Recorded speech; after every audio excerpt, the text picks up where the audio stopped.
আসসালামু আলাইকুম। খাবারের স্বাদ বাড়াতে আমরা লবণ ব্যবহার করে থাকি।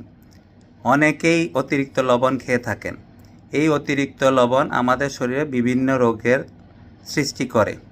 আজ আমরা জানব অতিরিক্ত লবণ খেলে আমাদের শরীরে কী কী সমস্যা দেখা দেয় এবং দৈনিক কতটুকু পর্যন্ত লবণ খাওয়া যায়। অতিরিক্ত লবণ খাওয়ার ফলে আমাদের উচ্চ রক্তচাপ বাড়ে। লবণে থাকা সোডিয়াম পানি ধরে রাখে। এই পানি আমাদের রক্তনালীর উপর চাপ বাড়ায়, তাই আমাদের উচ্চ রক্তচাপ দেখা দেয়। হৃদরোগের ঝুঁকি বাড়ে। যেহেতু এই পানি ধরে রাখার জন্য হার্টকে বেশি কাজ করতে হয়, দেখা যায় যে হার্ট ফেলিওর তৈরি হয়। স্ট্রোকের ঝুঁকি বাড়ে। এই স্ট্রোকের অন্যতম একটি কারণ হলো উচ্চ রক্তচাপ বা হাইপারটেনশন, যার কারণে আমাদের রক্তনালী ছিঁড়ে রক্তক্ষরণ হয় এবং স্ট্রোকের ঝুঁকি বাড়ে। কিডনি ক্ষতি হয়। কিডনি অতিরিক্ত এই লবণ বের করার জন্য অতিরিক্ত কাজ করতে হয়, যার পরে কিডনি ফেলিওর দেখা দেয়।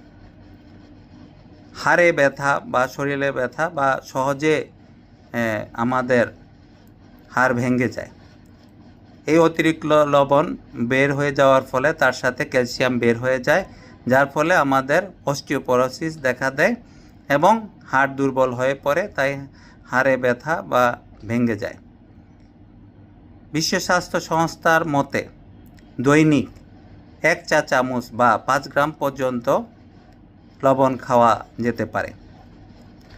যেসব খাবারে লবণ বেশি সেসব খাবার আমাদেরকে পরিহার করা উচিত। লবণ অত্যন্ত প্রয়োজনীয় একটি জিনিস, তবে অতিরিক্ত লবণ হতে পারে আমাদের জন্য নীরব ঘাতক।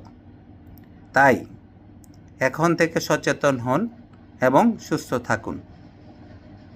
ভিডিওটি ভালো লাগলে লাইক, কমেন্ট, শেয়ার করতে ভুলবেন না।